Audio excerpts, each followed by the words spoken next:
Bonjour à tous et à toutes, bienvenue à cette nouvelle vidéo débat organisée par le bassin de vie de l'ouest du Brabant wallon. On a déjà eu la chance de faire d'autres thématiques, notamment le sport, le numérique, ainsi que le commerce de proximité. Un nouveau thème qui nous tenait aujourd'hui à cœur, c'est le bien-être animal. On en entend de plus en plus parler, que ce soit dans sa famille, dans ses proches, à la télé, sur les réseaux, mais dans les médias dans l'ensemble. Mais voilà, la question, est-ce qu'on connaît vraiment ce thème, le bien-être animal? Que veut-il dire? Que se cache derrière ces mots? Euh, c'est organisé dans le processus, le mouvement Il fera beau demain, organisé donc par le CDH, qui a pour but de se réinventer, un monde meilleur, un monde nouveau et un monde plus positif. Pour cette activité, nous avons eu la chance de collaborer donc avec trois experts qui sont en direct avec nous. Il y a tout d'abord Philippe Scuter, qui est donc vétérinaire communal et référent en bien-être animal. Bonjour Philippe. Ton micro. Bonjour, Bonjour et merci d'avoir accepté l'invitation. C'est super gentil, merci. merci de m'avoir invité. Avec plaisir. Ensuite, le deuxième intervenant, donc c'est Sophie Locatelli, si je prononce bien, Oui, donc qui est, elle, présidente du refuge pour animaux de la ferme Le Rêve d'Abi.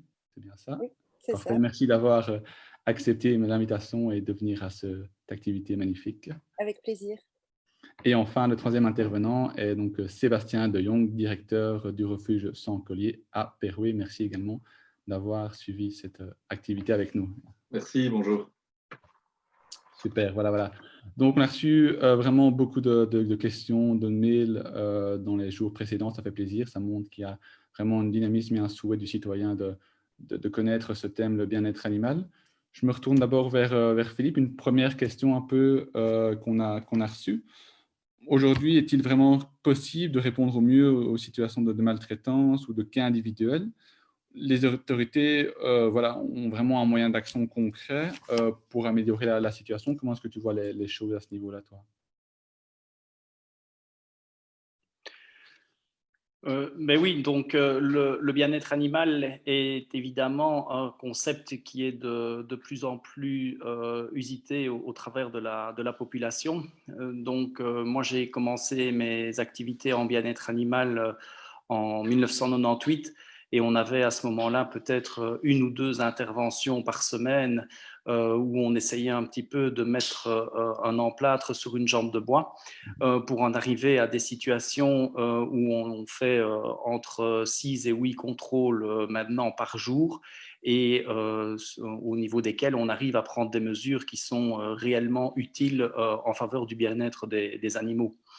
Et depuis maintenant quelques temps, on a vraiment la possibilité au niveau des autorités communales de pouvoir prendre des décisions qui sont lourdes de conséquences pour les personnes qui maltraitent leurs animaux, les personnes qui négligent leurs animaux et qui ont réellement un effet bénéfique pour l'animal. Oui, donc depuis, je veux dire, ton début dans les années 90 jusqu'à maintenant, tu peux voir une évolution tout à fait positive pour le bien-être animal et tu sens qu'il y a une amélioration qui se fait tout doucement. Ça, c'est incontestable qu'il y a une très nette amélioration. Cette amélioration a mis fort longtemps pour démarrer parce qu'on est resté tout un temps avec des bricolages qu'on pouvait faire avec les autorités communales, avec la police. Et depuis le décret du ministre Di Antonio, là, on a réellement des moyens d'action qui sont concrets et qui se soldent par une réussite au niveau du bien-être. Ok, donc c'est sur la bonne voie. Il y a encore du boulot, mais c'est sur la bonne voie selon toi, quoi. Ah, du boulot, il y en aura toujours. C'est ce qu'on se dit tous les jours. On aimerait bien justement se lever un matin et ne pas avoir de travail. Là, je crois qu'on aura gagné. Mais c'est vraiment pas la voie qui est en train de se prendre là pour le moment. Ok, parfait. Merci Philippe. Une autre question qui était venue ici avant qu'on commence le live. On parle souvent de maltraitance domestique, hein, mais est-ce qu'il y a de la maltraitance peut-être dans d'autres secteurs, dans d'autres activités? Je sais que Sophie est plutôt sur un refuge de la ferme. Qu'en penses-tu, Sophie? Alors, ce que j'en pense, c'est que les animaux de ferme ou les chevaux sont tout autant, voire plus maltraités que les animaux de compagnie. Dans notre société, on a, pardon, catégoriser un petit peu les animaux. Il y a les animaux qu'on aime, ceux qui sont auprès de nous, les chiens, les chats, peut-être un peu les chevaux, les lapins, les kobés. Et cela, il est hors de question de les maltraiter. Donc, si quelqu'un laisse mourir son chien de faim, comme on a vu il n'y a pas longtemps, c'est la catastrophe, tout le monde s'indigne. C'est assez facile d'aimer ces animaux-là et de ne pas les maltraiter. Nous, on est confrontés au cas des animaux donc de ferme et des chevaux qui, eux, en fait, sont maltraités, mais de manière structurelle, en fait. Donc, en gros, dans les élevages, si on remplaçait, par exemple, tous les cochons par des chats, tout le monde crierait au scandale parce que la vie qu'ils peuvent vivre est juste intolérable. Il y a les sévices aussi qu'on leur fait subir. On castre encore les porcelets à vif pour l'instant. C'est une pratique qui est courante, c'est une pratique qui est répandue. Ça se fait même pas par un vétérinaire, ça se fait par l'éleveur lui-même. Si on devait faire ça à un chiot et que on le montrait sur Internet, ça ferait vraiment un gros tollé. Et donc, les animaux de ferme sont, selon moi, dans les animaux qui sont les plus maltraités, même j'irais jusqu'à dire les plus torturés. La seule chose, c'est qu'on les voit moins et qu'on y fait moins attention parce qu'on a rarement une vache dans son salon ou un cochon qui dort avec soi dans sa chambre. Et donc, comme on ne le voit pas, comme on les utilise pour quelque chose qu'on pense indispensable, ben, on a tendance à un petit peu minimiser ce qu'ils vivent et un petit peu à ne pas vouloir se le montrer, en fait. D'accord. Donc, si je résume bien ton image un peu de la situation, donc tu constates que voilà, les gens pensent beaucoup, quand on pense aux animaux, on pense toujours aux animaux domestiques, hein, tout ce qui est lapin, chien et chat, et que peut-être que dans ton domaine, tout ce qui est par exemple, au cochon, au porcelet, c'est peut-être moins mis en avant dans les médias, et donc il y a peut-être une moins bonne Ben, sensibilisation, ce ou qui tu se penses? passe, c'est que c'est tout à fait banalisé, en fait. Donc, le fait de castrer un cochon à vif, c'est tout à fait normal, c'est dans les normes. Le fait de séparer un veau de sa mère, c'est tout à fait normal, c'est dans les normes. Avoir des abattoirs qui tuent les animaux de manière ignoble, c'est tout à fait normal parce que on dit qu'on doit manger de la viande. Enfin, toutes ces maltraitances-là, qui sont, comme je le dis, structurelles, c'est tout à fait, enfin, c'est devenu en fait des habitudes, c'est devenu des normes. Pour donner un exemple, la norme d'espace pour les cochons adultes, donc les cochons qui font presque 100 kilos, c'est 1 mètre carré. Donc, ils n'ont quasiment pas la possibilité de bouger. Ils sont dans le noir quasi tout le temps. Pour plus de 90% des élevages porcins, ça se passe comme ça. Et en fait, tout le monde trouve ça normal. C'est pas de la maltraitance. C'est pas considéré comme la maltraitance parce que c'est légal, en fait. Ah oui, donc pour les gens, c'est tout à fait encore dans les us et coutumes de continuer ce genre de pratique, et donc ça choque moins de gens, quoi. Ben, je suis pas sûre de ça. Je pense que c'est juste un peu caché. Mhm. Donc, il y a toute une partie des élevages qui est évidemment cachée parce que si tout le monde les voyait, je pense que beaucoup moins de monde accepterait de manger ce qu'il y a dans leur assiette. Maintenant, je pense que les gens sont assez sensibles, même à la maltraitance des animaux de ferme. La seule chose, c'est qu'ils le voient beaucoup moins et qu'ils y pensent beaucoup moins. Et que pour éviter de maltraiter un animal de ferme, il faut pouvoir faire des efforts comme se passer de manger des choses qui viennent d'un animal. Et c'est plus compliqué que de bien traiter son chien, en fait. C'est là où je veux en venir. Ok, d'accord, super, merci. Sébastien, je me retourne vers toi. On n'entend que des notes assez positives, en tout cas venant du vétérinaire Philippe. On parle toujours que le bien-être va mieux, enfin s'améliore tout doucement, c'est sur la bonne voie. Mais est-ce que c'est vraiment le cas, ou est-ce que tu penses qu'il y a encore une grande marche à progresser? Comment est-ce que tu vois les choses de ton point de vue, Sébastien? Alors, je pense effectivement qu'il y a eu d'énormes avancées ces dernières années, hein. En quelques années, on a fait des progrès énormes. Si on prend juste les avancées phares comme les poules pondeuses, l'abattage sans étourdissement, euh, ben rien que ça concerne déjà des dizaines de milliers d'individus, voire des centaines de milliers. Et donc, il y a eu des grosses avancées. La stérilisation des chats en fait partie aussi, par exemple. Il y a eu aussi toute une série de textes législatifs qui ont été votés et qui donnent vraiment des moyens d'action aux autorités. Maintenant, je suis moins optimiste que Philippe. Philippe a la chance de travailler sur une zone qui fonctionne très très bien, mais Sophie et moi, c'est souvent beaucoup plus compliqué. Donc, au niveau de la prise en considération par les autorités des questions de maltraitance, de bien-être animal, c'est souvent beaucoup plus compliqué au quotidien sur le terrain. Donc là, je pense qu'il y a vraiment un travail à faire au niveau de la région wallonne et de toute la Belgique pour que les zones s'harmonisent, pour que les autorités, que ce soit la police, que ce soit aussi le monde judiciaire, soient beaucoup plus sensibles à la question animale, ou en tout cas la prennent à sa juste mesure et pas, comme c'est souvent le cas, finalement, comme une sous-problématique, ou quand on appelle pour un chien en détresse, mais finalement, on ne le traite pas, on ne vient pas, ou on ne va pas plus loin que de demander un peu au propriétaire ce qu'il en est. Donc, je suis quand même un peu plus négatif là-dessus. Je pense que c'est ce qui va faire vraiment les avancées à venir. C'est vraiment là-dessus qu'il faudra travailler. Donc, l'application finalement des législations qui ont été votées. Ensuite, il y a encore toute une série de domaines pour lesquels il n'y a absolument rien. Sophie en a parlé, par exemple, des normes pour les cochons.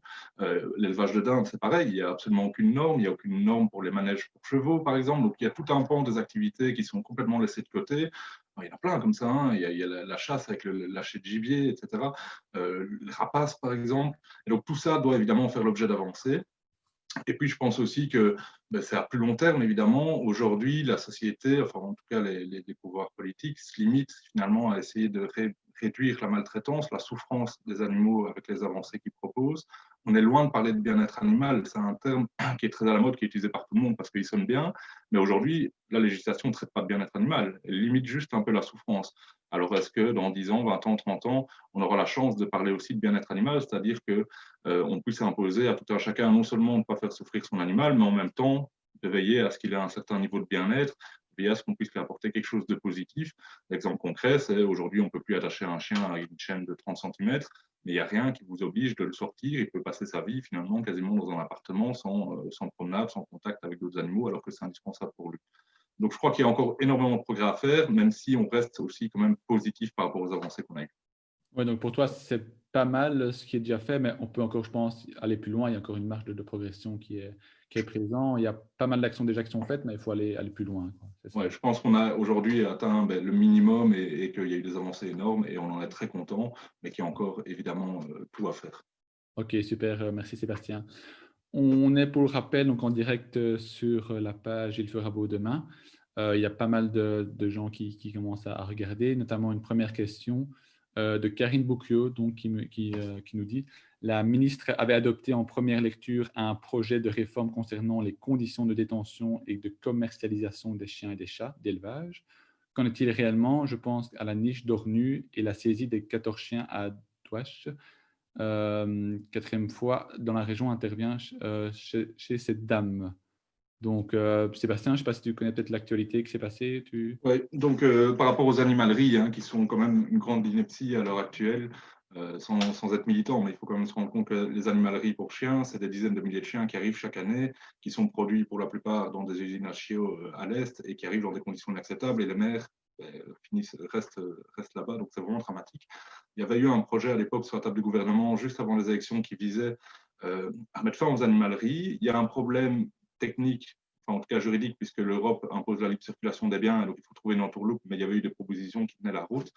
Malheureusement, ça n'a pas pu passer juste avant les élections. Alors aujourd'hui, moi, je n'ai pas connaissance qu'il y ait un projet. En tout cas, je pense que la volonté de la ministre, c'est d'avancer là-dessus. Mais il est clair que c'est urgent. On ne peut plus tolérer aujourd'hui qu'on importe des chiens dans des conditions dramatiques, qui en plus, pour les acquéreurs, posent souvent problème en termes de comportement, de santé, etc. Et alors, dans le même temps, que les refuges sont pleins, enfin, c'est complètement une ineptie. Et donc, pour nous, ça fait partie des activités sur lesquelles il faut légiférer tout de suite. Et il n'y a aucune raison de ne pas le faire, puisque je rappelle que les animaleries en Wallonie, c'est environ 10 commerces. Donc, on ne parle pas d'un impact économique foudroyant pour la Wallonie ou perte d'emploi énorme. On parle juste de quelques des pertes très, très réduites, avec à côté une souffrance animale qui est très importante. Oui, donc pour toi, les animaleries, c'est un secteur qui doit peut-être tout doucement s'éteindre ou disparaître et se diriger vers un chose de plus light et plus sérieux et plus correct. Ah non, non, ça ne doit pas tout doucement s'éteindre, ça doit s'éteindre tout de suite et ça ne doit même pas être plus live, ça ne doit plus exister. Vendre des animaux dans des commerces en vitrine en 3 minutes avec des animaux qui débarquent de n'importe où, c'est juste inconcevable. Alors, d'un autre côté, on a aussi des éleveurs qui sont victimes de ça, les éleveurs ceux qui sont considérés comme des bons éleveurs, évidemment, nous prônons l'adoption en refuge, mais ils sont aussi floués par rapport à ça. Lorsqu'ils vendent des chiots 700-800 euros, qu'ils ont acheté 100 euros, alors que de l'autre côté, l'éleveur, lui, doit faire un travail important derrière, c'est problématique. C'est problématique, quoi. Ok, parfait, merci. Je pense que Philippe veut... Philippe, oui. Mais moi, je voulais rebondir à la fois sur ce que Sophie disait et sur ce que Sébastien disait. Juste peut-être un petit commentaire. En effet, par rapport à la maltraitance dans les animaux de ferme, je crois qu'en effet, tout le monde sait voir un chien qui subit des maltraitances. Il suffit de regarder chez son voisin et de pouvoir le dénoncer facilement. Dénoncer facilement la maltraitance psychique que subissent l'ensemble des animaux de ferme, c'est beaucoup plus compliqué pour le citoyen. Voir la souffrance qu'il y a derrière la tranche de jambon qu'il est en train de manger à midi, c'est quelque chose d'excessivement difficile pour le citoyen de comprendre. Et je crois que ces images-là doivent être portées à la connaissance des citoyens pour qu'ils comprennent enfin ce qui est en train de se passer derrière ces murs que l'on appelle des porcheries, derrière ces murs qu'on appelle des étables d'engraissement de veaux. Donc là, le citoyen doit être informé de ce qui se passe réellement derrière, derrière ces façades. Ça, c'est pour que l'on puisse enfin comprendre la souffrance que subissent tout un ensemble d'animaux de ferme. En plus, ils ont la capacité quand même assez souvent de souffrir en silence. Donc, vous frappez un chien, il va directement crier. Vous frappez sur une vache, vous l'attachez, elle ne va pas réagir fort violemment. Donc, voilà, ça c'est déjà un grand point qui fait que le bien-être des animaux de ferme est beaucoup plus à la traîne que le bien-être des animaux de compagnie. Alors, Sébastien a dit une phrase aussi qui malheureusement est vraie. C'est vrai que j'ai la chance de travailler dans une ville où le bien-être animal est une priorité. J'ai la chance de travailler avec Christine Defraigne, qui est donc échevine du bien-être animal sur Liège et qui se met les moyens de sa politique. Donc, au niveau de Liège, il y a une cellule bien-être animal qui a été créée. Et c'est vrai qu'on avance et on avance plus vite que les autres provinces. Maintenant, ce qu'il y a, c'est que c'est un décret de la région wallonne. Donc, toutes les villes et communes de la région wallonne ont exactement la même capacité que nous de pouvoir avancer à la même vitesse que nous et avec la même détermination et la même motivation. Il faut juste simplement pouvoir se donner les moyens de sa politique et juste avoir le courage d'affirmer à un moment donné que le bien-être animal est une priorité dans son carnet électoral. Et ça, c'est vrai qu'à Liège, on a eu la chance d'avoir Christine Defraigne qui a monté ça vraiment au créneau, suivi par le bourgmestre, suivi par le collège communal. Donc ici, moi, ce que j'ai essayé de faire, c'est de rapporter ce qui se fait sur Liège-Ville au niveau de l'ensemble des communes de la province de Liège. Et on y arrive vraiment très très bien, notamment avec mon collègue Fabrice Renard. On arrive vraiment à monter quelque chose de vraiment performant. Et cette structure, on va la dupliquer sur l'ensemble des autres communes de la région wallonne afin d'arriver à ce que Sébastien, à ce que Sophie puissent également bénéficier du même appui politique, du même appui de la police et du même appui des services vétérinaires pour que, enfin, l'ensemble de la région wallonne soit couverte de façon uniforme au niveau du respect du bien-être animal. J'entends que, oui, à un moment donné, on est confronté à ces éleveurs, enfin à ces marchands de chiens, et il n'y en a qu'une dizaine. C'est vrai qu'il n'y a qu'une dizaine de très très gros marchands de chiens, donc je ne vois pas ce que économiquement ça peut vraiment représenter pour notre pays. Donc classons l'histoire directement, fermons ces animaleries qui sont vraiment tout à fait odieuses au niveau du respect du bien-être animal, et on est confronté à tout un ensemble d'éleveurs amateurs, d'éleveurs occasionnels en fonction du nombre de portées qu'ils font. Et là, on a un réel contrôle que l'on peut faire dessus. Donc, nous, au niveau de la ville de Liège, on contrôle l'ensemble des éleveurs afin de voir si réellement ils satisfont aux prescrits auxquels ils doivent se soumettre. Et ce qu'il y a, j'ai entendu à un moment donné parler de récidive, et ça, c'est un élément qui est vraiment important parce que, et c'est notamment, je pense, la question que posait Karine Bouquiot. Oui, on fait attention à la récidive, et la récidive, elle n'est pas permise. Donc, dès que l'on a récidive, c'est un facteur qui est excessivement aggravant et on peut aller très, très vite, soit à la sanction administrative communale qui est à ce moment-là doublée, soit carrément aller à un retrait de permis de détention de l'animal. D'accord, ok, parfait. Merci Philippe pour ces explications très complètes. Sébastien, tu voulais peut-être réagir à ce que disait Philippe? Ouais, je veux juste réagir 2 minutes par rapport à ce qu'il a dit qui est intéressant. C'est la question du soutien politique souvent qui est derrière, avec le carnet électoral, je crois qu'il a dit ça Ouais, tout à fait. comme mot. Et ça, c'est clairement un des grands enjeux aussi de la cause animale. Aujourd'hui, il faut quand même rappeler que l'ensemble de la communauté scientifique et des scientifiques sont d'accord pour dire que tous les animaux souffrent, ou en tout cas sont sensibles et ressentent la douleur. Ça fait plus de doute pour personne. Derrière ça, il reste à la société à se positionner. Et finalement, qu'est-ce qu'on fait? Est-ce qu'on laisse les autres espèces souffrir ou est-ce qu'on s'y intéresse? Et aujourd'hui, tous les sondages d'opinion qui sont réalisés systématiquement en matière de bien-être animal sont largement favorables à des avancées. Donc, à 70, 80, 90% des gens qui soutiennent des avancées en termes de bien-être animal. Et donc, il y a un peu quand même une incohérence entre, d'un côté, une opinion publique qui est extrêmement favorable aux avancées en bien-être animal, avec des avancées qui nécessitent pas, enfin qui n'ont pas forcément un impact important au niveau économique, etc. Et puis d'un autre côté, des avancées qui sont complètement à la traîne et finalement qui dépendent de l'investissement politique de quelques-uns. Et donc, quand il y a des zones où ça fonctionne bien, ben, c'est parce qu'il y a une personne qui est attachée et qui y va, et c'est la même chose sur le terrain. Donc, l'idée, c'est évidemment que la cause animale, notamment l'enjeu du bien-être animal, il a besoin, parce que j'ai vu une question passer là-dessus sur qu'est-ce qu'on peut faire nous, il a besoin du soutien du public. C'est comme ça qu'on arrive à des avancées. Plus le public soutiendra la cause, publiera, likera et diffusera l'information, plus les politiques finalement s'en occuperont, que ce soit pour les chiens et chats ou pour les animaux de ferme ou pour les autres aussi, qu'on oublie trop souvent, hein, les animaux sauvages, les poissons hein, qui souffrent aussi. Enfin, donc voilà, une mobilisation du public, c'est vraiment ce qui peut permettre de faire bouger les choses. Ouais, donc tu permets ici de bien tirer la sonnette d'alarme une nouvelle fois et que les politiques inscrivent ça dans leur top list, top checklist d'avancement au niveau communal, régional ou provincial et mettre plus de moyens sur la table pour défendre. C'est ça un petit peu Oui, et puis ça ne nécessite pas forcément beaucoup de moyens. Hein. Donc il y a des textes de loi qui permettent d'avoir des grandes avancées sans trop de moyens derrière.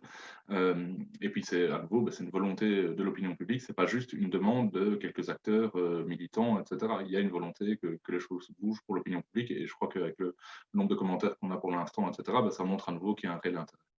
Bon, on le sent, c'est clair qu'on le sent. Je pense que tout un chacun qui se promène sur les réseaux, dans les médias classiques, peut à chaque fois lire un article ou des commentaires assez favorables pour défendre le bien-être animal. Je me permets de me retourner vers le chat. Vous êtes nombreux et nombreuses à nous poser des questions. N'hésitez pas à partager ce live pour que, comme disait Sébastien, pour que tout le monde soit conscient et défende cette cause qui, je pense, tient à cœur de beaucoup de monde. Une question de Sandrine San. Comment nous, les anonymes, pouvons-nous être efficaces et jouer un rôle actif en faveur du bien-être animal quand nous sommes confrontés à un cas de maltraitance, véritable parcours du combattant selon elle, selon Sandrine? Oui, peut-être. Oui. Ah, c'est ça. Oui, oui, Sophie, pardon. Oui, voilà.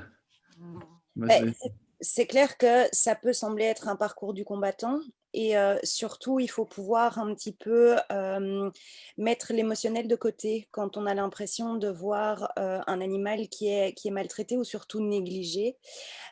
Évidemment, tous les cas qu'on nous rapporte ne sont pas extrêmement graves et en tant que refuge, en tout cas, on doit les classer par ordre de priorité. Ensuite, ce qui est hyper important pour le citoyen, c'est d'essayer d'un peu sensibiliser la police, donc la police locale de l'endroit évidemment où se trouve l'animal, et de passer directement sur le politique, donc d'interpeller le bourgmestre de la zone où se trouve l'animal. Si on ne l'entend pas, si on ne l'écoute pas, la personne peut évidemment prendre contact avec un refuge qui a peut-être plus l'habitude de gérer ce genre de cas et qui va un petit peu porter la voix du citoyen auprès des instances de police ou des instances communales. Après, il est clair que ça ne marche pas à chaque coup, que toutes les zones de police, tous les bourgmestres ne sont pas sensibilisés au problème des maltraitances et qui renvoient facilement la balle à d'autres personnes, alors qu'un système, comme on l'a longuement dit, fonctionne sur la province de Liège, elle pourrait fonctionner partout. En fait, il suffit que chacun prenne ses responsabilités et ait envie de faire avancer les choses, en fait.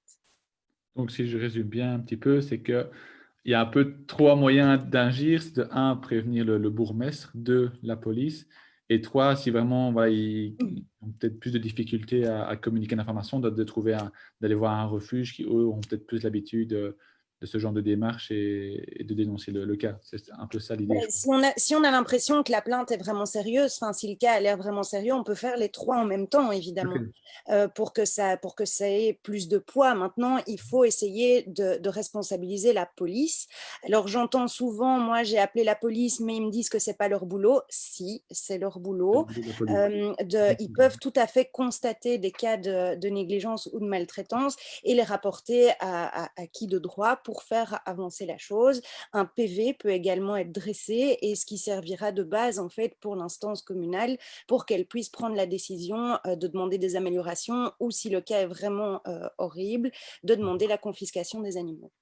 Super, merci pour ces explications bien complètes. J'espère qu'on aura répondu à la question. Toujours sur toi, Sophie, j'ai une question qui vient d'apparaître à l'instant, une question assez intéressante, je pense.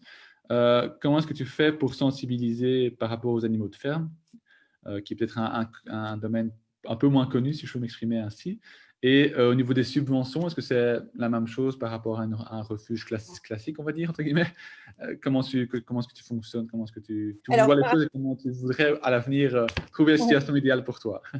Mais donc déjà par rapport aux subventions, les refuges sont absolument pas subsidiés en Wallonie, donc on agit tous sur fonds propres, on dépend vraiment de la générosité de nos donateurs, donc ça c'est une chose qui est importante à savoir. On est en fait un secteur en gros privé, mais qui faisons un travail d'intérêt public en fait. On se met à la disposition en gros du gouvernement pour prendre les animaux en charge, alors qu'en soi, en gros, rien ne nous y oblige, mais on le fait par volonté de faire notre petite part. Voilà. Alors, par rapport aux animaux de ferme, nous, on a plusieurs missions dans notre refuge au Rêve d'Abi. La première, c'est d'essayer de conscientiser le public, en fait, à déjà ce qu'est un animal de ferme. Parce que même si on connaît, en gros, si on sait ce que c'est une vache, si on sait ce que c'est un cochon, si on sait ce que c'est un mouton, très peu de gens ont la possibilité de les rencontrer, de passer du temps avec eux et de comprendre en fait qu'ils ont chacun leur personnalité, qu'ils ont tous des émotions, qu'ils sont tous différents. Et pour ça, on organise des visites de notre refuge avec à chaque fois des bénévoles guides qui vont expliquer déjà l'histoire de l'animal et ce que cet animal aurait dû vivre s'il était resté dans une filière classique d'élevage en fait. Et du coup, on espère que les liens se créent avec quelques-uns de nos protégés pour essayer d'un petit peu donc sensibiliser les gens en se disant, je prends l'exemple d'un animal qui est très emblématique chez nous, qui est Tim, qui est un veau Holstein, donc d'une race laitière, qui est gigantesque, mais qui est adorable, on ne peut pas faire plus gentil. Et on explique en fait aux gens que Tim aurait dû partir de sa ferme à 15 jours, qu'il aurait été engraissé d'une manière assez monstrueuse et qu'il aurait été tué plus ou moins à l'âge de 2 mois ou 3 mois, pardon, pour remplir les étals des bouchers, en fait. Et tout le monde nous demande comment ça se fait qu'il est si grand, on n'en a jamais vu des aussi grands, simplement parce que les veaux Holstein, on ne les voit pas dans les prairies, parce que les mâles dans l'élevage laitier ne servent à rien et du coup, ils sont tués très jeunes. Et conjointement à ça, au Rêve d'Abi, on a une mission en fait éducative, donc on a une équipe éducation qui se rend dans les écoles pour parler du bien-être animal et du bien-être animal surtout des animaux de ferme. Et ensuite, les élèves peuvent venir donc au refuge aussi, visiter le refuge et rencontrer les animaux. On est vraiment énormément sollicité parce que notre équipe éducation fait ça vraiment très bien. Et on se rend compte en fait que les enfants sont les premiers à être sensibilisés au bien-être animal et que c'est vraiment l'avenir de notre société. Et si on éveille leur sensibilité, si on éveille en fait leur amour pour les animaux dès qu'ils sont très jeunes, on a beaucoup de chances d'avoir des adultes responsables et des adultes engagés demain. D'accord, super. Donc, vous vous tournez pas mal dans les écoles, je suppose, pour un peu sensibiliser les jeunes enfants, les jeunes pousses à offrir un monde plus sérieux et plus correct pour les animaux de ferme. Mais il y a ça, et il y a surtout aussi pour leur apprendre que tout ce qu'ils vont consommer a une incidence directe ou indirecte sur les animaux. On a encore beaucoup de gens qui pensent que la vache, elle fait du lait comme ça, juste parce que c'est une vache, ou que le jambon, il vient du supermarché, il vient pas du cochon. Donc, on essaye aussi d'apprendre ça aux enfants, de leur expliquer, et en connaissance de cause, après, ils peuvent faire des choix ou demander de faire des choix à leurs parents. Oui, d'accord. C'est pour vraiment leur expliquer une information transparente et sérieuse et correcte. Et alors, peut-être dernière information, peut-être dernière question pour toi directement. Au niveau des écoles, tu tournes un peu partout en Wallonie, je suppose, ou tu as un périmètre que tu te limites ou... Non, Au cas où il y a des professeurs et des directeurs qui nous écoutent, on ne sait jamais que On peut tourner plus ou moins partout en Wallonie. Maintenant, je sais que, bon, avec l'épisode du Covid, on n'a plus trop tourné, ça c'est logique, mais je sais que les agendas de notre team éducation se remplissent très très vite. On a d'ailleurs énormément d'écoles dans la province de Namur, donc ça c'est vraiment chouette. Et on a de plus en plus de demandes, donc en gros, faut pas traîner. D'accord, donc si vous avez un peu des questions, si il y a des professeurs, des directeurs d'école qui nous écoutent et qui veulent être sensibles à ce niveau-là, on mettra bien sûr les coordonnées de Sophie, on permettrait de mettre les coordonnées, ainsi ils pourront prendre contact avec toi ou avec ton domaine. Je me retourne peut-être vers Sébastien pour voir un peu comment c'est au niveau du refuge. Est-ce qu'il fonctionne la même chose? Est-ce que vous n'êtes pas du tout financé non plus? Comment est-ce que vous voyez par rapport à Sophie? C'est le même système que vous travaillez ou au contraire, vous travaillez qu'avec les dons, vous êtes aussi financé ou... Alors, c'est le même principe et c'est valable pour tous les refuges, hein. Donc, il n'y a aucun refuge qui a de subvention récurrente ou pour l'ordinaire. Donc, tous les refuges fonctionnent uniquement avec des donateurs. Il y a un peu de moyens publics quand même, mais qui sont très, très limités. C'est-à-dire que, par exemple, pour les animaux errants, donc les chiens qu'on va recueillir ou les chats qui sont errants et qu'on recueille, il y a une compensation qui est versée par l'administration communale, mais qui est largement insuffisante. Donc, on parle d'environ 2 à 5 euros par animal, alors que ça nous en coûte beaucoup plus. Et tout ça ne représente même pas 1% de notre budget. Et alors, il y a eu, il est vrai aussi, il faut le dire, 2 subventions les 2 dernières années pour des projets bien spécifiques auxquels tous les refuges ont pu prétendre, mais qui à nouveau représentent une goutte d'eau finalement dans nos dépenses. Donc tous les refuges sont financés par les dons, par les moyens, par des donateurs privés. Alors le désavantage, c'est que il y a des périodes très difficiles, qu'évidemment, on est toujours limité au niveau du personnel, des équipes et tout, c'est assez compliqué. Maintenant, le gros avantage, c'est qu'on peut travailler aussi en toute autonomie. Donc, on n'a pas un pouvoir derrière public qui va nous dire vos animaux, maintenant, vous les mettez à l'adoption ou au contraire, vous les euthanasiez parce qu'il faut faire de la place, etc. Ici, à partir du moment où un animal est pris en charge par un refuge lors d'une session, lors d'un abandon, il l'appartient, il est propriétaire de plein droit et c'est lui qui fait ses choix dans le placement et dans le suivi de l'animal. Donc ça, c'est quand même une grande chance. C'est un peu l'avantage qu'on a par rapport au manque de financement. Oui, donc l'avantage, c'est que malheureusement, enfin, on peut s'exprimer ainsi, vous n'avez pas de financement, pas de soutien, Sophie et toi, pour le refuge au niveau financier. Mais l'argument positif, je dirais, c'est que vous êtes plus libre, vous êtes plus libre de faire ce que vous voulez, quoi, un peu. Oui, c'est ça. Mais c'est valable pour vraiment l'ensemble des refuges en Belgique, hein, le fait qu'il n'y ait pas de soutien public. Maintenant, évidemment, on peut difficilement le comprendre aussi, puisque comme disait Sophie, c'est quand même un boulot d'intérêt général. Si on n'était pas là où iraient les animaux errants, où iraient les animaux saisis, où iraient les animaux que les gens doivent se défaire.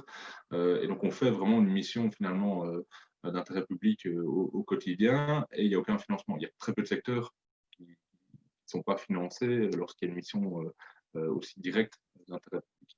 Ok, super. Merci beaucoup pour vos explications à tous les deux par rapport au terme du refuge. Je me retourne peut-être vers Philippe.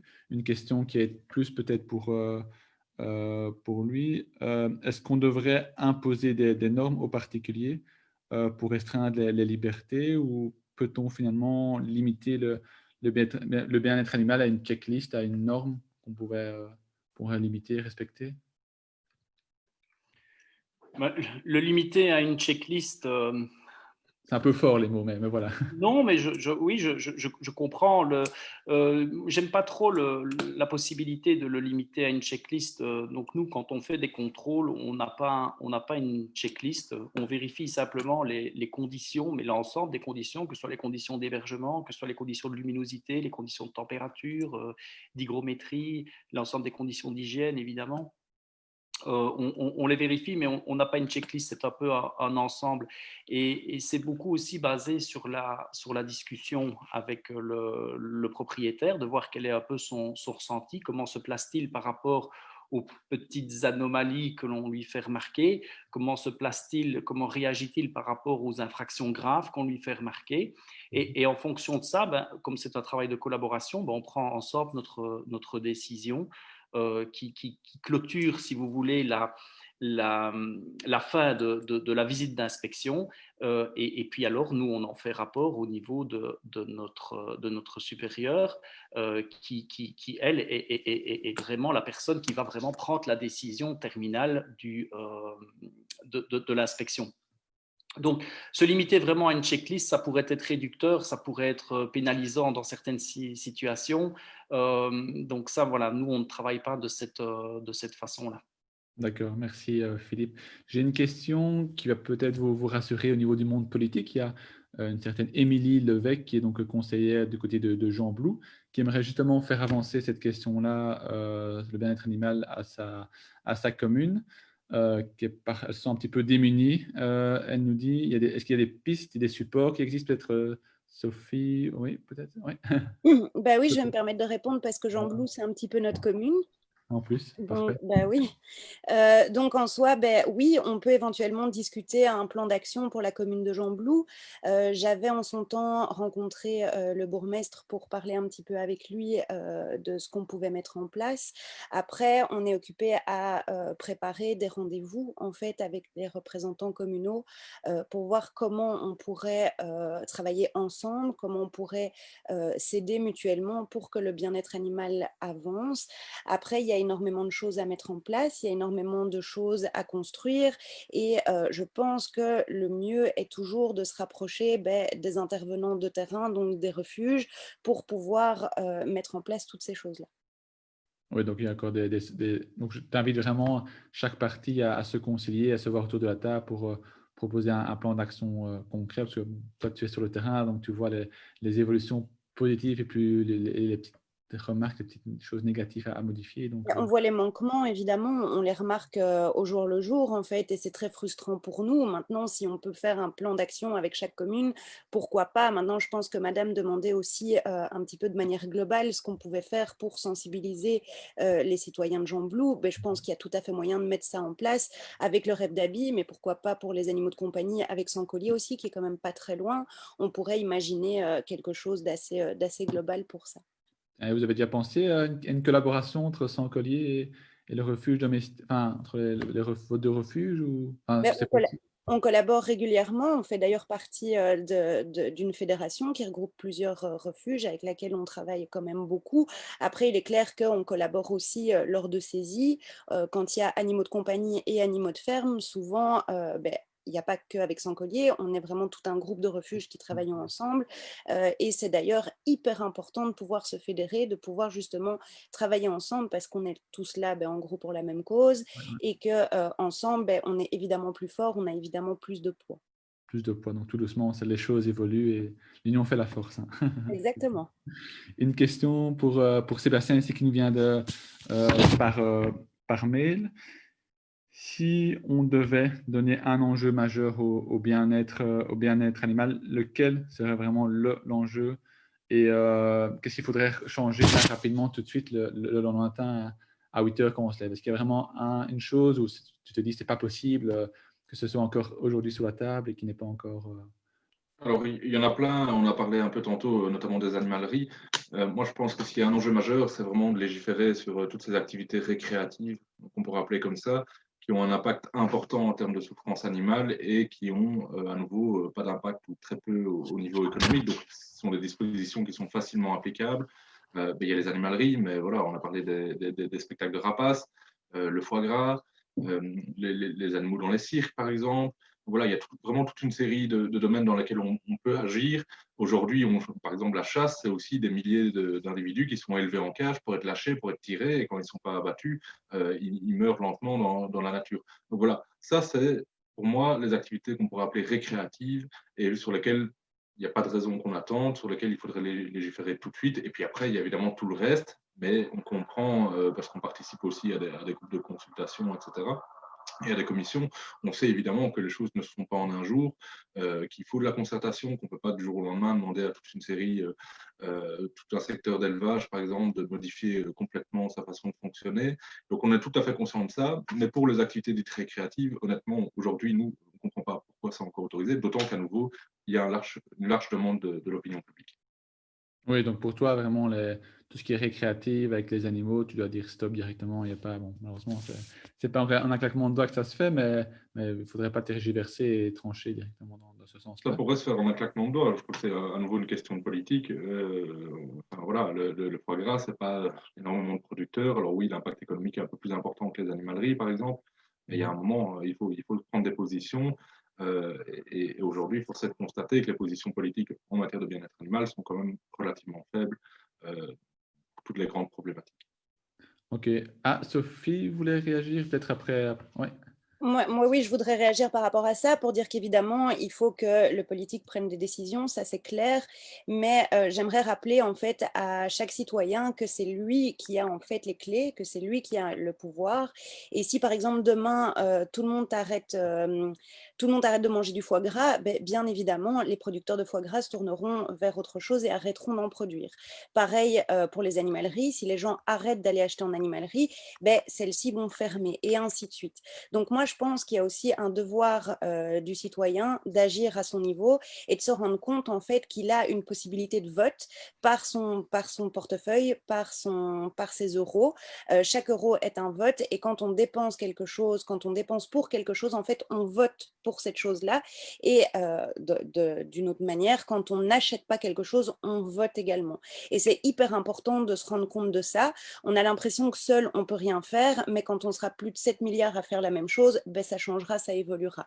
En fait, le politique ne prend des décisions qu'en fonction des demandes de la population. Donc, c'est pas vraiment plus compliqué que ça, en gros. Ouais, donc, tu demandes vraiment aux citoyens de se lever et de continuer à soutenir ou de le faire, de soutenir cette cause qui Mais il n'y a peut… même pas besoin de se lever, en fait. Il y a juste besoin de ne pas dépenser son argent à l'exploitation animale. C'est juste ça, en fait. Et ça va du chien acheté en animalerie jusqu'au foie gras et jusqu'au cirque et même aux zoos si on veut aller plus loin.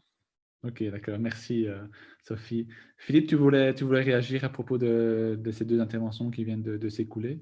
On t'écoute. Mais c'est tout à fait pour conforter les propos de Sébastien et de Sophie, parce qu'en effet, j'entends parler des spectacles récréatifs, les rapaces et tout l'ensemble de ce que l'on peut rencontrer un petit peu partout. À nouveau, c'est une question de volonté politique, et je ne vais pas encore encenser la ville de Liège, mais au niveau de la ville de Liège, on dit qu'il ne faut pas un simple claquement de doigts, mais on n'en est pas très loin.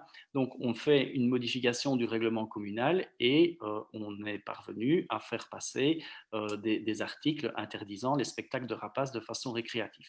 Donc, on n'a pas pris ça, je vais dire, de façon unilatérale. On s'est réunis avec des fauconniers, on a discuté ensemble d'un petit peu quels sont les buts que chacun poursuit. Et en fonction, en connaissance de cause de l'ensemble de ces éléments-là, eh bien, on prend une décision qui se termine par un règlement communal. Et donc, voilà, mais tout est toujours une question de volonté politique et il faut se donner les moyens de sa politique. Donc, les grandes promesses électorales, ben, évidemment, ce sera absolument pas suffisant. Et comme dit Sophie, il ne faut pas aller dépenser son argent là où il y a une maltraitance animale là derrière. Donc, aller assister à des spectacles qui sont des démonstrations un peu stupides, ça ne sert à rien. Aller acheter du foie gras, ben, voilà, il faut savoir ce que l'on fait quand on dépense son argent au niveau du foie gras. Foie gras, quoi. Et peut-être pour les hommes et les femmes politiques qui nous écoutent peut-être en live aujourd'hui, à titre, peut-être tu le sais, au niveau de la ville de Liège, alors quelle est la solution qui a été trouvée finalement par rapport aux rapaces Bon, on interdit tout simplement les spectacles de rapaces en démonstration. Mais ça s'est fait vraiment en concertation avec les fauconniers. Et ce que l'on veut éviter, évidemment, à ce niveau-là, ben, c'est tout ce qui est amateurisme là derrière la fauconnerie.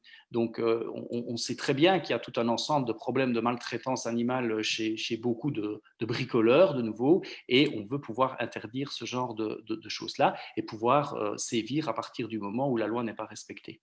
Parce que ce qu'il y a aussi, c'est qu'au niveau… Et voilà, c'est juste pour donner des pistes, pour vous dire que depuis le début de la législature, ben voilà tout ce qui a déjà été fait.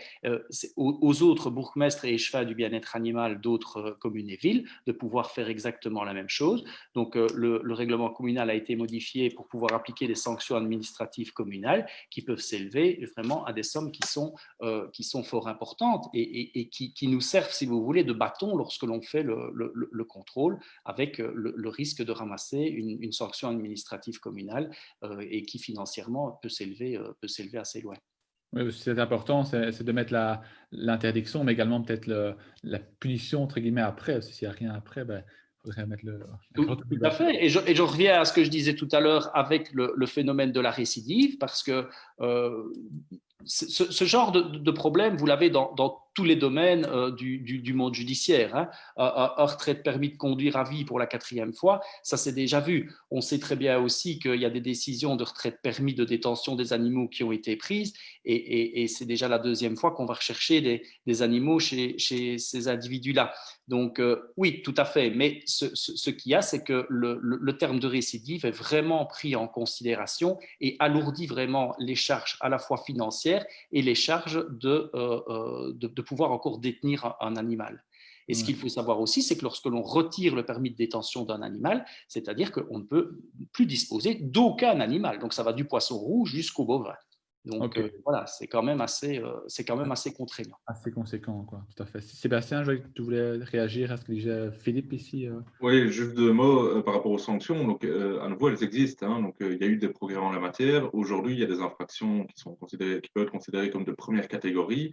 C'est entre 10 et 15 ans de prison et jusqu'à 10 millions d'euros d'amende. Donc, c'est quand même, il y a un panel de sanctions possibles pour intervenir. Le permis de détention peut être retiré aussi à vie, définitivement, et comme il dit, pour l'ensemble du foyer. Donc, la personne qui reprend un chien, si c'est sa femme qui le reprend ou son fils ou quoi, l'interdiction est valable pour tout le monde. Donc, c'est des mesures qui sont assez fortes, mais à nouveau, il faut derrière que ça suive au niveau des autorités et que chaque autorité sanctionne à la juste mesure de l'infraction. Au niveau du permis, si je me trompe pas, peut-être, enfin, vous êtes plus expert que moi, donc un permis, pour un peu expliquer à ceux qui nous regardent, donc, tout le monde possède un permis dès le départ à 18 ans? Comment ça? Alors oui, toute personne majeure a tacitement le permis, il n'y a aucune démarche à faire, il n'y a pas de papier, vous ne recevez rien, vous avez le permis. L'avantage, c'est qu'on peut vous retirer, enfin l'avantage pour le bien-être animal. Ça permet à l'administration notamment de sanctionner et d'interdire ces détentions. Auparavant, il y avait juste un juge qui pouvait le faire, et donc ça devait passer par toute la voie juridique, qui était souvent longue, complexe et qui n'aboutissait que très rarement. Aujourd'hui, clairement, l'administration peut vous sanctionner d'un retrait de permis de détention. Et alors, ça peut être effectivement temporaire, hein, 1 mois, 3 mois, 6 mois, 2 ans. Ça peut aussi porter sur une ou plusieurs espèces.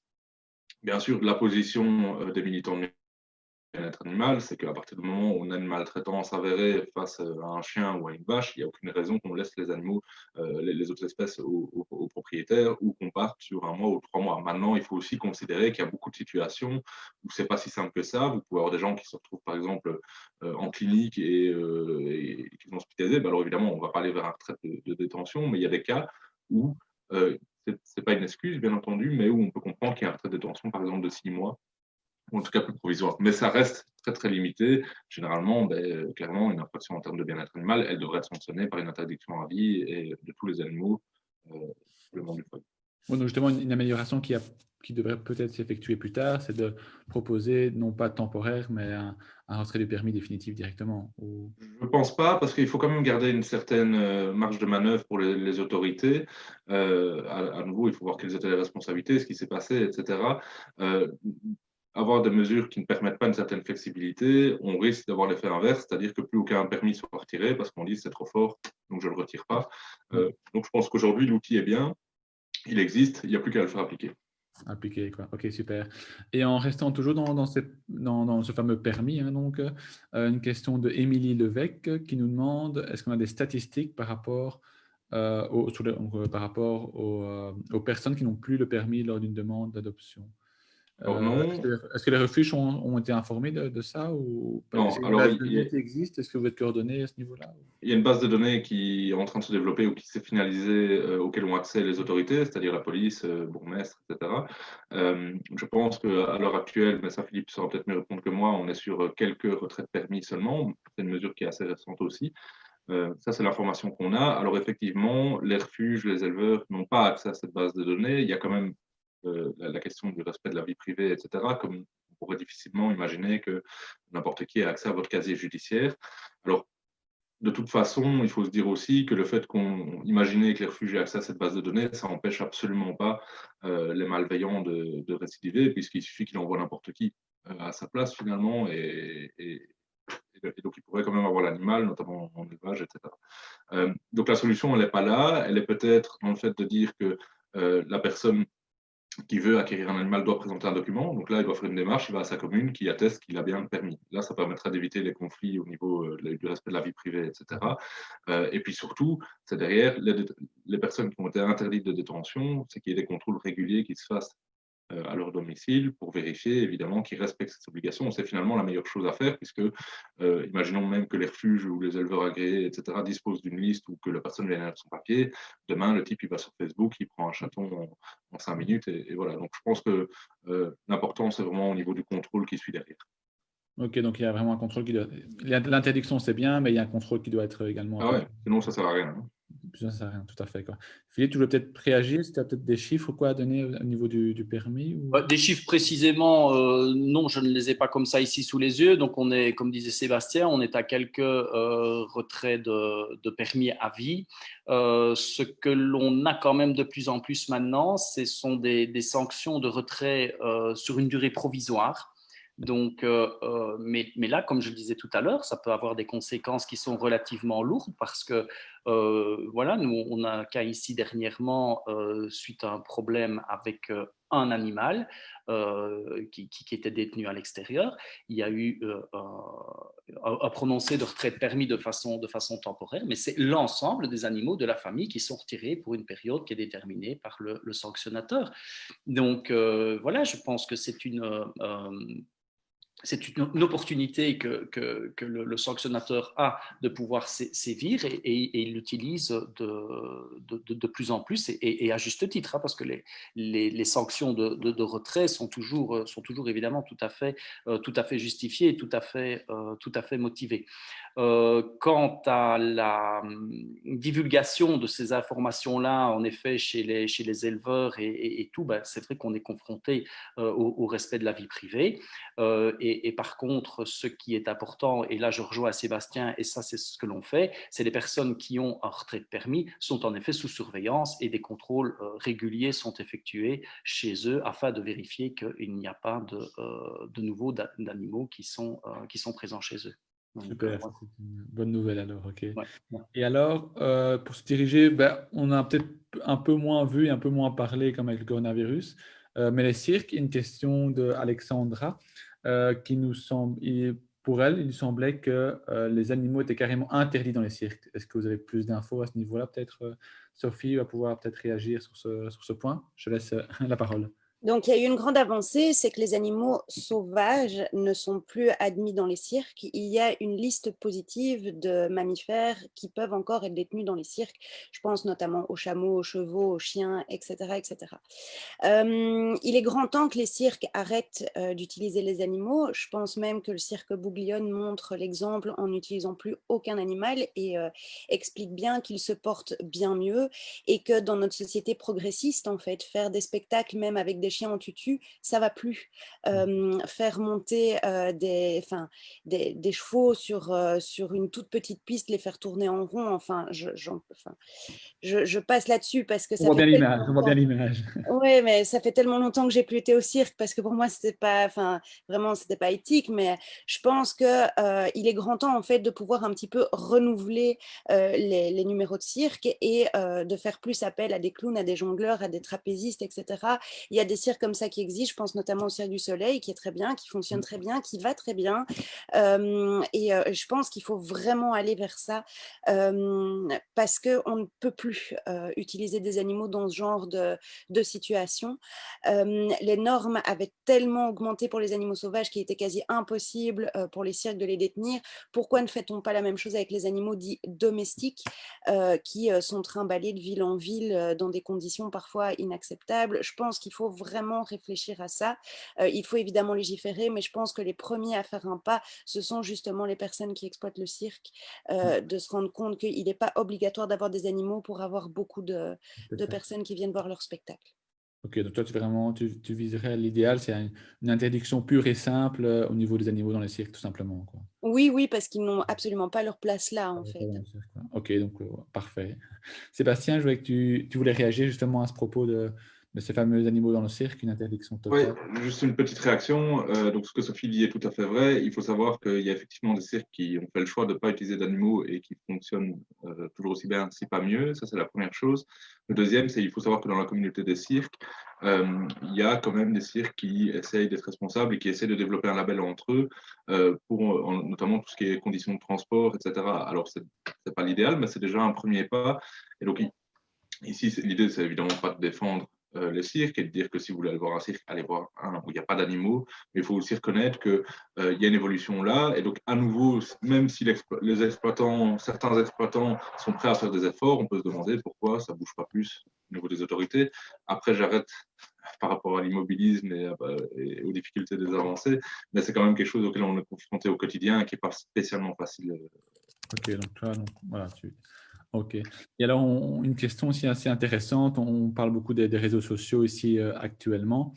C'est vrai qu'il voilà, il y a pas beaucoup de dons, de ventes d'animaux sur les réseaux sociaux qui continuent d'affluer non-stop. C'est vrai que moi, j'en vois souvent des amis ou des connaissances qui partagent chat, chatte, chien ou chienne à donner. Et apparemment, c'est quand même interdit depuis 2007. Donc, est-ce qu'on en est à ce niveau-là? Est-ce qu'il y a des réglementations qui commencent à arriver, à tomber, à proposer je ne sais pas, quelqu'un veut répondre au niveau des… Alors, les réseaux sociaux, il faut savoir effectivement qu'il y a une interdiction de publication. Donc, à part sur des groupes privés, enfin fermés en tout cas, il y a une interdiction de publication. Donc, toutes les publications qui sont visibles par n'importe qui sont interdites. La volonté, c'était d'éviter les acquisitions impulsives. C'est-à-dire, je suis sur mon mur Facebook, je le fais défiler, je vois un chaton mignon, je me dis, allez, hop, on prendrait bien un chaton, et d'imposer finalement une démarche proactive pour l'acquéreur, c'est-à-dire, je m'inscris sur un groupe ou je vais sur un site spécialisé. Malheureusement, les annonces continuent. Moi, on n'a pas de chiffres, mais je pense qu'elles sont quand même en diminution par le passé. Je pense qu'il y a quand même une forte sensibilisation et qu'on en voit quand même moins qu'avant, mais elles restent trop nombreuses. Et donc là, à nouveau, c'est un problème de contrôle. Ça veut dire qu'il faudrait qu'il y ait quelqu'un derrière qui check et qui sanctionne chaque fois. Il faut savoir aussi qu'il y a un autre problème, c'est au niveau de Facebook. Facebook a tendance à fermer les yeux sur les législations régionales ou nationales et donc considère que le fait qu'il y ait une annonce qui soit illégale mais qui ne porte pas, par exemple, d'image de maltraitance choquante ou qu'il ne s'agisse pas d'un trafic, donc en bref, quelqu'un qui donne son chien, il considère que ça ne fera pas les standards de la communauté, donc il ne va pas retirer l'annonce. Il y a un travail qui a essayé d'être fait avec Facebook, mais c'était assez compliqué et ça n'a pas porté ses fruits malheureusement. Mais je crois que là, à nouveau, il appartient aux autorités à enfoncer un peu le clou parce qu'ils sont quand même responsables de leur contenu. Et il n'y a pas de raison non plus qu'ils se permettent que ce contenu soit illégal sur leur plateforme. Oui, donc tu fais également un appel du pied non seulement aux autorités politiques, mais également aux réseaux sociaux comme Facebook pour commencer à… Marc, si tu nous entends, tu peux y aller. Si nous regarde. Avec Sébastien et Sophie et Philippe. Et alors, une question qui nous vient ici au niveau de Fiona. On a tous été, je pense, émus et choqués par Fiona, les images. Donc, Isabelle Sancollier nous a communiqué il y a quelques jours, quelques semaines déjà, Sébastien, si je me trompe. Un monsieur qui nous demande si on pourrait en parler pour savoir ce qui s'est passé avec ceux qui ont maltraité Fiona. Pourquoi est-ce qu'ils l'ont abandonné avec cette violence et où est-ce qu'on est, pardon, les suites des événements, étaient les avancées? Comment est-ce que tu peux tout nous dire ou pas? Voilà, on te laisse la parole. Oui, il n'y a rien de secret. Pourquoi ils l'ont martyrisé, torturé, etc. Ça, on ne l'explique pas. Hein. Je pense que c'est plus de l'ordre du psychologique et de la conscience individuelle. Pour ce qui est de la poursuite de l'auteur, donc ils sont évidemment clairement identifiés et il y a une procédure qui a été lancée. Donc nous, l'ASBL a évidemment déposé plainte. C'est constitué par personne lésée pour avoir un suivi du dossier, mais aussi va se constituer partie civile pour être sûr que ce soit porté devant les tribunaux. Donc, lorsque vous avez, enfin, comme dans n'importe quel dossier, il y a toujours deux volets. Il y a le volet pénal. Le parquet, donc la société, en gros, décide de dire de poursuivre ou non l'auteur. Et là, le juge peut appliquer des sanctions pénales ou non. Et le volet civil, c'est-à-dire, ici, par exemple, nous, on s'estime lésé, on va au tribunal. Donc, dans tous les cas, il y aura un procès au minimum civil. Évidemment, on attend quand même à ce qu'il y ait un procès pénal aussi, mais ça, il faudra plusieurs mois, voire un an ou deux avant que ça aboutisse. Mais il y a suffisamment, enfin, il y a énormément d'éléments et tout, donc voilà, on a des chances. On pense que ça pourrait bien se passer, ou en tout cas qu'il y ait une juste mesure de la justice par rapport au dossier, mais seul l'avenir nous le dira. Ouais, donc on attend la suite des épisodes, entre guillemets, C'est ça. pour le moment, mais voilà. Mais je pense que, sauf erreur de ma part, tout doucement, Fiona va mieux, se remet en forme. Alors pour elle, elle va mieux, donc son pronostic vital est plus engagé, donc elle va survivre. Ça, c'est vraiment une bonne nouvelle. Ce qui a été vraiment important pour nous aussi, c'est d'avoir pu mobiliser derrière énormément de monde. Pour elle, bien entendu, mais c'est surtout pour tous les autres. Que ce soit les animaux de ferme, à nouveau, les chiens, les chats et tout, c'était pouvoir montrer qu'il y avait une mobilisation. Cette mobilisation, je le répète, on en a besoin quand même au quotidien pour donner du crédit, de la légitimité à nos demandes. Le fait qu'il y ait eu vraiment des milliers de partages, de gens qui se mobilisaient, avec beaucoup de personnes aussi qui n'étaient pas forcément des protecteurs, des gens amis des animaux, hein, monsieur et madame tout le monde finalement. Ça a été vraiment finalement une réussite et où on se dit qu'au final ça aura quand même servi à quelque chose et donc ça c'est vraiment positif. Oui, donc malheureusement, le cas de Fiona a eu des avantages pour, en tout cas, pour le bien-être animal et a montré, je pense, à l'ensemble du citoyen qu'il y avait encore une belle marge de progression à effectuer et que, il y a d'ailleurs, comme disait Sophie, il y a quasi 80-90% des gens qui veulent du changement à ce niveau-là. Et donc, ça a prouvé que grâce aux réseaux sociaux, finalement, il y a quand même eu du positif, quoi. Oui, on rejoint ce que Philippe disait et Sophie aussi, l'importance de communiquer. Donc, quand les structures ou les autorités parfois communiquent sur des cas de maltraitance, c'est pas juste pour faire du like ou pour faire le buzz, c'est derrière l'importance de montrer que ça existe, qu'il y a des situations problématiques. Et c'est pour ça, notamment aussi, qu'il y a toutes les vidéos chocs et trash dans les abattoirs, etc. Mais heureusement qu'elles sont là pour qu'on se rende compte de ce qui se passe derrière. Et donc, cette communication est importante et ça fait partie de notre travail parce que sans ça, on n'aurait pas d'avancée. Oui, donc tout à fait. C'est vrai qu'une façon de travailler, c'est les vidéos choquantes qui, je pense, font aussi réagir les gens. Tout à fait. Merci Sébastien pour cette explication sur Fiona et sur l'histoire. On espère que ça se terminera très bien pour elle et que la justice sera rendue à sa juste valeur. Sophie, tu voulais réagir à ce propos, justement? Oui, je voulais réagir en disant qu'en soi, en règle générale, le bien-être animal est quand même quelque chose d'hyper porté par la population. Je veux dire, si vous demandez à n'importe quelle personne dans la rue s'il aime les animaux, il y a quand même 99% qui vont vous répondre oui, évidemment. Et donc, je pense qu'effectivement, le cas de Fiona a montré que la population pouvait s'indigner et qu'on pouvait être fort, en fait, en étant ensemble, en montrant notre désaccord sur un souci. Maintenant, il est clair que tous les cas ne vont pas être aussi médiatisés que Fiona, parce que Fiona, je pense que c'était un cas qui était hyper trash, en fait. Hein. Je veux dire, voir un chien dans cet état-là, qui était à quelques heures de la mort, on ne le voit pas tous les jours. Maintenant, comme je le disais en fait tout à l'heure en début de live, le problème c'est que on va beaucoup s'indigner sur un cas comme Fiona, mais malheureusement il y a des cas qui passent vraiment aux oubliettes et je pense qu'il faudrait que chaque personne puisse un petit peu se reconcentrer sur justement ces cas-là, ces cas qui sont cachés. Même les vidéos chocs d'abattoir, moi je le vois, c'est un petit peu notre rayon, je le vois bien. Au départ, il y a beaucoup de gens qui s'indignent, etc., mais qui le soir même vont manger leurs saucisses au barbecue. Il faut pouvoir aussi peut-être faire le lien de ce qui se passe, se rendre compte que oui, c'est horrible que quelqu'un laisse son chien crever attaché au radiateur, mais par contre, tout ce qu'on fait a une incidence et il y a des cochons, il y a des vaches, il y a des moutons, il y a des chats, il y a des animaux de cirque, il y a des animaux sauvages qui crèvent pour notre propre plaisir en fait. Et donc, je pense qu'il y a aussi un moment où il faut se conscientiser là-dessus et où cette vague qui s'est passée avec Fiona pourrait faire une vague pour tous les animaux en fait. Oui, parce que c'est vrai que Fiona est toujours un chien, mais bon, c'est vrai que dans ton cas, c'est peut-être un peu moins médiatisé. Il n'y a pas encore une star qui est sortie de chez vous qui a eu un Mais peu il y a plus pas, je veux dire, c'est pas un concours, il n'y a pas une marge de, je veux dire, il n'y a pas un animal qui souffre plus qu'un autre. Je veux dire, je pense évidemment que Fiona a énormément souffert et il n'y a personne qui pourra dire le contraire. Maintenant, c'est pas ça que je veux dire. Ce que je veux dire, c'est que c'est super ce genre de mobilisation, mais il faut que ça continue et il faut que ça continue pour des cas aussi, pour des cas structurels et pour, on a une collègue de chez Equichance, quelques jours après Fiona, elle a récupéré un mouton qui se faisait manger par les asticots. Il n'y a pas grand monde qui en a quelque chose à faire parce que c'est qu'un mouton. On aurait vu un chien ou un chat dans cette situation-là, je pense que ça aurait changé. Et donc, moi, le message en fait que je veux faire passer, c'est qu'il faut pouvoir arrêter de faire de différence par rapport aux espèces animales, que chaque animal en fait a le droit d'être respecté, a le droit à avoir son intégrité physique, a le droit à avoir une vie correcte et une vie dans ses besoins éthologiques et physiologiques. Je pense qu'il est vraiment grand temps d'arrêter de faire des différences et de se dire, bah, comme c'est qu'un mouton ou qu'une vache, que c'est des animaux qui vont quand même mourir pour être mangés, ils ne peuvent pas avoir le droit à être protégés ni à être bien traités. Merci Sophie. Je voulais justement demander à chacun de transmettre un message durant cette vidéo, même Sophie Moi, qui m'a devancé, donc c'est fait. Merci, tu as été plus rapide que moi, c'est magnifique.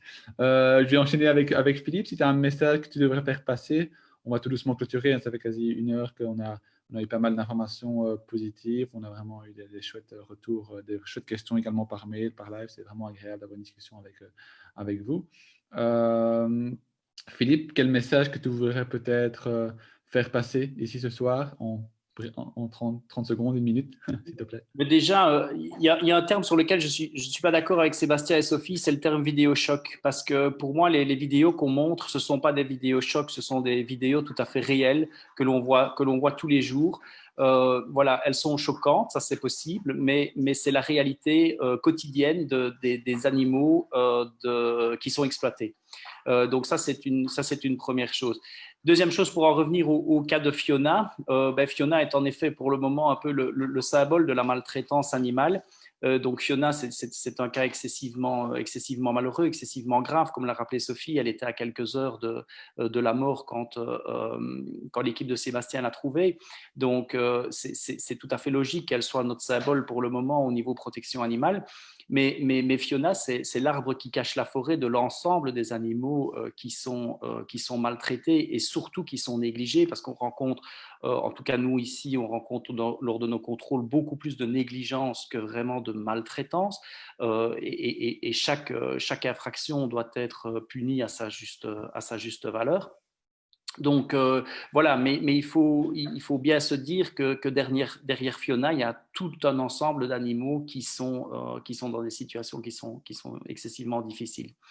Et concernant le message que je veux faire passer, c'est que le bien-être animal, c'est l'affaire de tous, et que rapporter une information, peut-être par exemple de ce qui se passe chez son voisin, c'est pas le dénoncer, c'est rapporter tout simplement un fait qui est délictuel.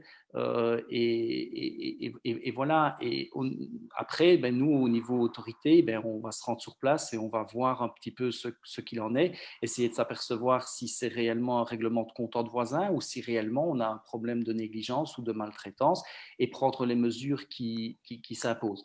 Alors, ce sont des mesures d'une part de régularisation, et si ces mesures de régularisation ne sont pas suffisantes, on en arrive à des mesures beaucoup plus contraignantes de saisie. Ce qu'il faut bien comprendre, c'est que la saisie, ce n'est pas une punition. La saisie, c'est une mise en sécurité de l'animal. Donc, on le retire de ses propriétaires, parce que si on le laisse là, la situation va quand même commencer à poser des dommages pour sa santé. Et voilà. Et le message que je veux faire passer, donc, c'est que le bien-être animal, c'est vraiment l'affaire de tous, et que derrière ces contrôles, il y a en effet les équipes de police qui sont de plus en plus spécialisées dans le bien-être. Il y a la cellule bien-être, notamment donc avec la présence d'un vétérinaire sur place lors des contrôles. Et puis alors il y a les refuges, parce que voilà, si mon message, c'est ici vraiment merci aux refuges, à l'ensemble des refuges de l'UWPA ou de la FEFRACAF, parce que sans eux, notre travail il serait tout à fait impossible. Voilà, et comme l'a rappelé Sophie, comme l'a rappelé Sébastien, c'est vraiment des missions qui sont d'intérêt public et qui fonctionnent sur le secteur du privé. Donc moi je leur dis chapeau, parce que je les côtoie tous les jours sur le terrain, et que sans eux, mon travail n'aurait vraiment aucune signification. Donc pour tout ça, je leur dis merci à chacun. Voilà, parfait. Merci Philippe, et merci de ta participation, d'avoir pris le temps pour cette soirée. Sébastien, je te laisse peut-être un petit dernier message à faire passer. 30 secondes, 1 minute, un peu le message que tu veux Oui, faire. ça va aller vite, hein, ils ont dit le principal. Je vais reprendre un peu aussi ce que Sophie disait tantôt par rapport à la responsabilité individuelle et le vote en fait qu'on a tous, que ce soit dans le portefeuille ou aux urnes. Je pense que c'est comme ça à nouveau qu'on peut faire changer les choses, que ceux qui sont vraiment sensibles, qui veulent faire évoluer les choses, c'est les achats, les habitudes de vie, mais c'est aussi interpeller les politiques, qu'ils soient locaux ou autre. Vous savez, des fois, un mail, un courrier et tout, ça peut faire évoluer aussi les choses. Di Antonio, à l'époque, quand il a repris, quand il a eu le bien-être animal dans ses fonctions, il en rigolait en disant que j'ai 100 mails pour le bien-être animal quand j'en ai un pour l'environnement. Alors qu'évidemment, l'environnement est tout aussi important, on n'est pas en train de structurer les choses. Mais donc, ça a un impact, il ne faut pas l'oublier. Il ne faut pas oublier non plus que lorsque vous soutenez une association, lorsque vous dénoncez ou en tout cas signaler un fait, comme le disait Philippe, ça a un impact aussi, vous pouvez sauver des vies. Donc, je pense que si on veut faire changer les choses, c'est vraiment à chacun de le faire d'abord lui-même, soit en votant correctement, soit en écrivant, soit en se mobilisant, soit en partageant, soit en discutant. Parfait, merci Sébastien. Donc vraiment, Merci. il y a une parole aux citoyens qui est important et il faut rendre à César ce qui appartient à César. Ils ont un important mot à dire sur le bien-être animal. Anne-Sophie, je te donne peut-être la parole pour un peu faire le point au niveau du live. Oui, donc voilà, merci tout d'abord à tous les experts qui nous ont partagé beaucoup d'informations et ça a fait beaucoup rebondir les internautes. On a eu énormément de commentaires, on a essayé de relayer au maximum. Et en tout cas, on peut remercier Sandrine San, Karine Bouquio, Véronique Lebon, Randa Boustami, Émilie Lévesque. En tout cas, merci beaucoup pour toutes les questions qui ont été posées, toutes les remarques, tous les positionnements et les encouragements, parce que vous avez eu beaucoup d'encouragements dans votre travail. On a bien compris que vous n'étiez pas subventionné et donc on espère que le message va passer. Merci à toi Anne-Sophie pour ton beau boulot que tu as fait de relayer. Voilà, merci aux trois experts d'avoir pris le temps, 1 heure, 1 heure et demie, c'est pas beaucoup, mais je pense que c'est pour nous, pas beaucoup, mais pour eux, pour les animaux, c'est beaucoup. Si on pouvait prendre du temps pour faire changer les choses, c'est tellement facile parfois, mais voilà, il faut prendre son courage demain. Le mouvement Il fera beau demain, quand même, pour objectif d'avoir des propositions concrètes et sérieuses. Donc, n'hésitez pas, j'invite à chaque auditeur de laisser leur adresse mail dans les commentaires du live, ainsi je pourrais leur envoyer un petit rapport dans les 15 jours de ce qui s'était dit aujourd'hui, des propositions concrètes.